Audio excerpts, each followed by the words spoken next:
Amigos, estamos en una nueva emisión desde norte a sur. Les recuerdo que la semana pasada no pudimos estar con ustedes por algunos inconvenientes de tipo técnico, pero ahora sí estamos con ustedes. Y por supuesto al conocimiento y a la sabiduría periodística de nuestras dos grandes figuras, Dámaso Jiménez y Darwin Chávez. No es cualquier cosa, de verdad que en tiempos de celebraciones periodísticas de norte a sur cuenta con dos de las principales figuras del periodismo zuliano y venezolano. Hoy vamos a tratar un asunto que tiene preocupada a una buena parte de la población venezolana y tiene que ver con los resultados del evento electoral del Partido Socialista Único de Venezuela, el partido que dijo que iba a llevar a Venezuela a la democracia, a la democracia protagónica y con la metódica por debajo. Y lo que hemos visto en estos días es una cosa increíblemente distinta a todo lo que decían. Pero no perdamos la oportunidad, mis estimados, mi estimada audiencia, para que oigamos la opinión de Darwin Chávez, que viene trabajando el asunto con tanto rigor como lo hace con casi todas las cosas que trata. Y por supuesto la opinión de Dámaso Jiménez, que bueno, que es ya una voz autorizada en cuanto a lo que se trata en Venezuela y a lo que se va a tratar, que es lo mejor. Darwin Chávez, ¿qué nos cuentas de ese evento democrático que vivió el Partido Socialista Unificado de Venezuela? Bueno, el evento aparentemente era democrático, pero terminó siendo un fraude y una burla para la militancia del PSUV. Hagamos un pequeño recuento.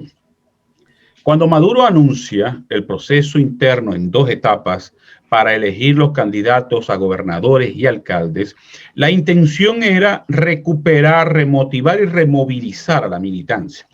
¿Por qué? Porque la maquinaria del PSUV había mostrado signos fuertes de desgaste muy fuerte en las elecciones del 6 de diciembre, producto, por supuesto, no solo de la crisis económica y social, sino de la falta de protagonismo de la militancia. El PSUV es un partido muy centralizado, que todo se decide en Caracas y lo decide un grupo muy pequeño. Por eso, entonces, el domingo 27 de junio, coincidiendo con el Día Nacional del Periodista, se convoca en la jornada de postulaciones. El mecanismo consistía que se hacía una asamblea en cada una de las VC, máximo con 40 personas. Cada persona podía postular 2 nombres y al final se hacía una totalización de los resultados y esa VC iba a postular a los aspirantes, sus postulados, perdón, y valga la redundancia, a candidato a gobernación, candidato a la alcaldía del municipio que correspondía, candidato a legislador y candidato a concejal. El día domingo lo que ocurrió fue un desastre absoluto, porque sencillamente las internas del PSUV, más que empoderar a la militancia, lo que hicieron fue avivar los conflictos internos. Y el mejor ejemplo es el estado Zulia, donde la aspiración de Omar Prieto colisionaba con la aspiración de Francisco Arias Cárdenas y por eso se centró toda la atención de las candidaturas a la gobernación en estos dos personajes. Arias ganó el proceso interno, obtuvo mayor cantidad de VC aparentemente. Hay dos versiones, que obtuvo mayor cantidad de VC y Prieto lo superó en cantidad de votos, y la versión contraria, que obtuvo mayor cantidad de votos Arias y mayor cantidad de VC Omar Prieto. ¿Qué fue lo que ocurrió? Que todo ese proceso se embarró, se llenó de fango. Y la Dirección Nacional del PSUV se consiguió con una papa caliente en las manos, porque en todo el país habían ocurrido irregularidades. Al principio se habló de que los 2 primeros lugares por cada cargo iban a ir a las internas. Y al final, como medida supuestamente salomónica, decidieron postular 10 mujeres y 10 hombres, 8 mujeres y 8 hombres. Eso ha sido un desastre completo. Pero además, se excluyeron nombres. No solamente es el caso de Francisco Arias Cárdenas en el Zulia, el general Rangel Silva en Trujillo, el gobernador de Sucre, hay otros casos en los cuales también se excluyó. Entonces, sencillamente lo que ocurrió fue que el PSV, el Cogollo, quiso hacer algo positivo y al final todo se convirtió en un desastre y terminó imponiendo su voluntad.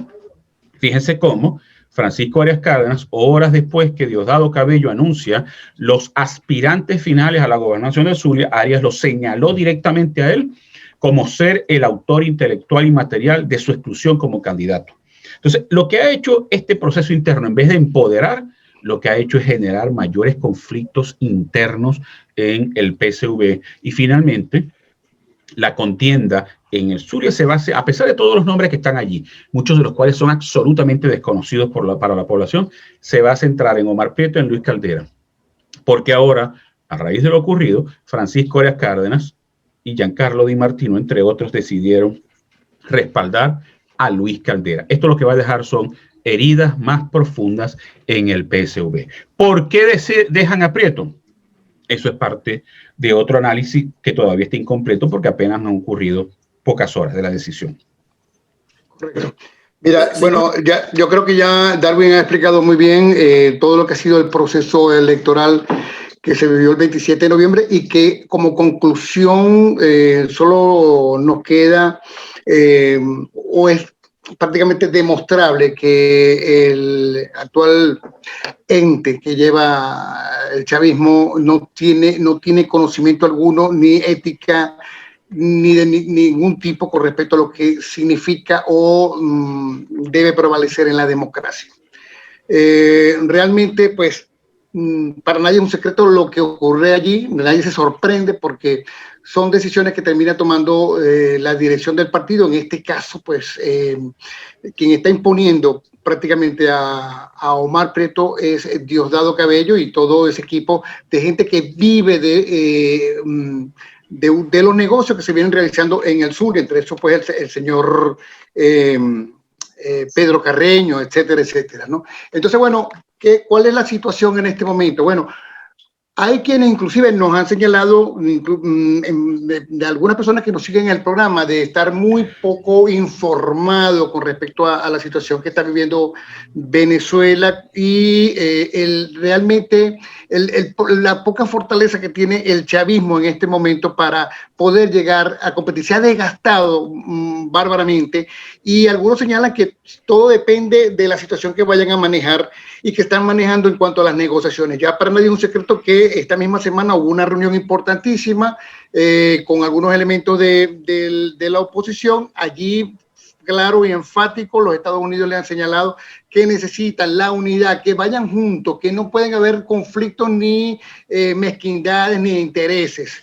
Y por supuesto que se vienen haciendo, y Biden, el gobierno de Biden no ha negado que además que se está reuniendo justamente con la oposición para hacerles ese señalamiento, porque de lo contrario los van a dejar completamente solos.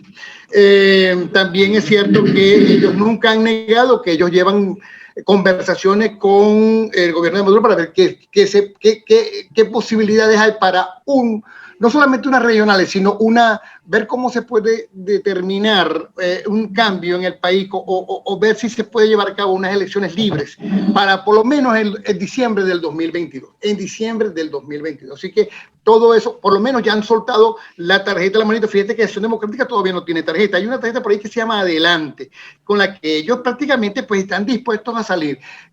Me dicen a mí, me cuentan que Manuel Rosales todavía no está decidido porque bueno, prácticamente en la gestión pasada, donde él no quiere hacer otra vez el gran derrotado, ¿no? Y la gestión pasada, muchas de las personas que están muy cerca de ellos han señalado que en conversaciones que han tenido, inclusive con Lisandro Cabello, clientes de ahí del PSV, le han señalado quién hace oportunidad. Bueno, después de lo ocurrido con Juan Pablo Guanipa, hubo una decisión, bueno, para caerle en callapa a esa candidatura, así que no solamente enfrentó a Omar Prieto, sino también a Voluntad Popular y a Primero Justicia en cuanto a esas elecciones en las que fue derrotada y no quiere volver a repetir esa situación. Hasta el momento, pues, parece que es el que está mejor en este momento en las encuestas Y todo parece indicar que si hay un acuerdo, porque él no quiere pelear, le dicen, no quiere pelear con los catiritos, no quiere pelear nuevamente con esta gente, sino que si hay un acuerdo, pues podrían ir a un evento, al evento de noviembre, y que justamente podría darse ahí los votos suficientes. Ahora, si así se arreglan las cosas en el PSUV, genera duda, ¿no? Aunque tenemos un nuevo CNE con pretensiones de hacer cumplir justamente en detalle los votos que se vayan a generar, pero la gente siempre va a tener la duda. Bueno, yo creo lo siguiente, mira, a mí me parece que lo que ha ocurrido en el seno del partido de gobierno, el gobierno de Maduro, no es otra cosa que la valoración de una realidad que pudiera presentarse y para la que ellos no estaban bien preparados. De allí que ellos suponen que con un acuerdo que pareciera ser que está en el ambiente, que no han llegado todavía a acordarse porque no se sabe qué es lo que la oposición quiere en definitiva y qué es lo que el gobierno puede ceder.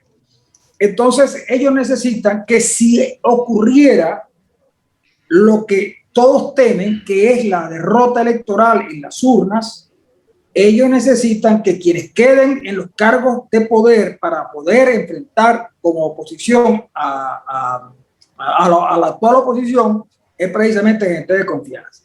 Por eso ellos rechazan a la candidatura de Arias Cárdenas, porque Arias Cárdenas, independientemente de lo que se diga, es un tipo que por lo menos ve un poco más allá de lo que otros ven. Y además de eso, hay dudas acerca de una buena parte del sector militar. Ese sector militar que permitió que Rangel Silva estuviera en el poder. Rangel Silva está acusado de muchas cosas. Y yo tuve en Maracaibo una reunión en un restaurante con un general afecto a Rangel Silva, ya en conocimiento de todo lo que se decía de Rangel Silva con respecto a que su sobrino había sido capturado con un alijo de drogas y alojado en varios establecimientos militares. Ese tipo general me dijo a mí que Rangel Silva no era apreciado por el gobierno de Maduro, pero que él tenía suficiente información dentro y fuera de Venezuela para garantizar que no les fuese a pasar nada. Solo que hay muchas dudas con respecto a qué va a ser una buena parte de lo que hoy es el gobierno. Y por supuesto, para enfrentar una oposición que viene con ganas de cobrar, es necesario enfrentarle un bloque unido. Ese fue el argumento de Cabello, por ejemplo, para no aceptar a Arias Cárdenas. Mucho más allá de que Prieto sea su favorito, ese es un argumento.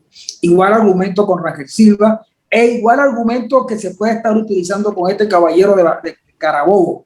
En fin, la situación es bastante delicada. Lo que yo sí creo es que la oposición debería estudiar la situación que hay y promover una política que permita llegar a incluso a algunos acuerdos con estos sectores que evidentemente están desprendidos del chavismo. Es decir, la manera insolente como excluyen a Jagua es una señal de que van a excluir al resto de los tipos que no están en la línea.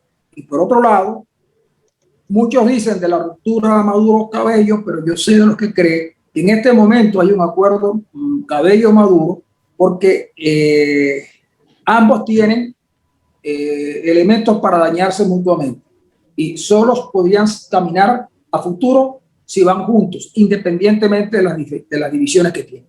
El otro elemento que se me antoja que es importante es que ese acuerdo no solamente está impulsado por los demócratas, digamos, por las democracias importantes de Occidente, sino que los principales apoyos de Maduro, como Turquía, como China, como Rusia e incluso los cubanos, quisieran una salida que les diera algo así como, por ejemplo, lo que ellos visualizan, el regreso de Lula a Brasil, lo de Argentina, lo de Bolivia, el caso de Nicaragua es otro tipo, pero en fin, el caso colombiano, en fin, que ven unas salidas diferentes a las que el chavismo o el chavismo está viendo ahorita.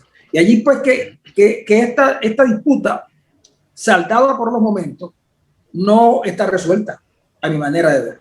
Yo sé que no, eso no está resuelto, profe. Mire, el proceso interno del PSV deja heridas muy graves que van a afectar las posibilidades de victoria de varios candidatos. Arias Cárdenas va a jugar para que Omar Prieto pierda las internas o por lo menos disminuir su caudal de votos, pero luego de ganar Prieto, va a trabajar para que Prieto pierda el 21 de noviembre. Los tres conocemos a Arias, sabemos que el juego político de Arias, sabemos que es un tipo que no perdona, en este caso a Omar Prieto, todo lo que Prieto ha hecho contra él y contra su entorno más cercano. Ahora, desde el punto de vista de la oposición, algo que decía Damaso, el chavismo está desgastado, por supuesto, y es normal, 22 años en el poder. Déjame hacerte una pequeña interrupción. Dígame. ¿Cuánto crees tú que puede tener el chavismo duro electoralmente hablando? El chavismo duro no pasa del 15%, o sea, entre el 12 y el 15%, el voto duro, ¿ok? Pero el caudal electoral completo del chavismo puede estar alrededor del 25, del 30%, o un poco más dependiendo de algunos estados donde la presencia del chavismo es mayor. Pero fíjense algo importante, el chavismo está desgastado, eso es innegable.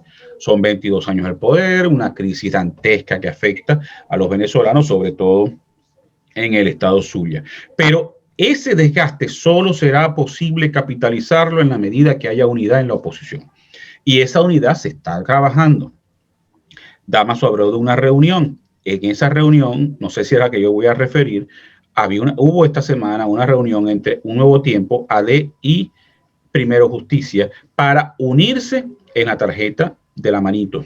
Voluntad Popular hasta ahora permanece fuera porque ellos no quieren elecciones.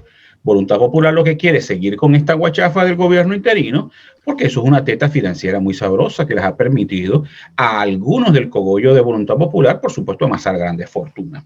Pero que en el caso del Zulia, el martes, cuando todavía no se conocían resultados oficiales, que todavía no se conocen, porque Diosdado dio la lista, pero no dio la cifra. Ahí hay mucho gato encerrado en esa lista. Entonces, un opositor de peso me decía, a nosotros nos conviene que el candidato sea Prieto. Y yo le decía, ¿por qué? Me decía, porque sencillamente Prieto es más derrotable que Arias. Y yo le preguntaba, ¿pero cuáles son los argumentos que tú tienes? Y me decía, mira, Arias no genera temores, genera confianza en el sector empresarial. Arias va a tranquilizar a los gremios. Arias va a generar tranquilidad en ciertos sectores de la sociedad zuliana. ¿Por qué? Porque es un estilo distinto a Prieto. Prieto, para la mayoría de los zulianos, es el gran responsable de haber terminado de acabarles la vida.